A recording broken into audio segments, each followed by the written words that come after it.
អត្តបទព្រះធម៌អប់រំចិនដោយព្រះសាសនមុនីមហាកម្មដ្ឋានណាចារ្យហឹមប៊ុនធឿនធម្មធេរោអវាទទី67បុគ្គលមានប្រាជ្ញាបានព្យាយាមអប់រំចិត្តរឿយៗបានល្អប្រកបដោយកុសលក្នុងគុណធម៌បានរឹងមាំហើយ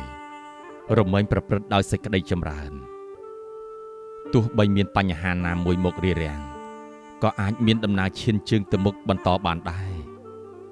ព្រោះចិត្តបានទូនមានជានិច្ចរឹងមាំមុតស្រួចសម្រាប់ទម្លុះទម្លាយ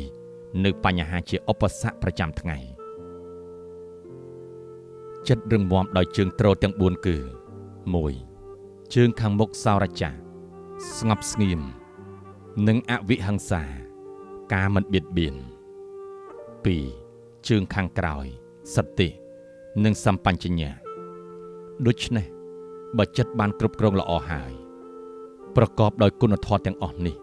ជាចិត្តមានទីពឹងដ៏ប្រសើររមែងរស់នៅក្នុងស្ថានភាពស្ងប់ស្ងៀមជាសុខប្រព្រឹត្តទៅជាប្រក្រតីដូចជាស្ងប់ស្ងៀមនៅពេលអ្នកក្រោធខឹងស្ងប់ស្ងៀមនៅពេលអ្នកមានបញ្ហាណាមួយកើតឡើងស្ងប់ស្ងៀមនៅពេលដែលអ្នកដទៃមិនឲ្យតម្លៃស្ងប់ស្ងៀមនៅពេលអ្នកដទៃប្រមាថមើលងាយស្ងប់ស្ងៀមនៅពេលអ្នកកំពុងស្ដាប់អ្នកដទៃ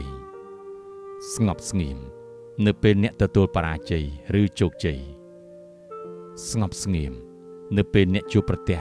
រឿងរ៉ាវណាមួយដែលកើតឡើងដោយយថាហេតុជាដើមប៉ុន្តែបើចិត្តបានរក្សាបានរឹងមាំក្នុងគុណធម៌បានល្អត្រឹមត្រូវច្បាស់លាស់ហើយរមែងមានសមត្ថភាពអាចមានដំណើរឈានដើរបន្ត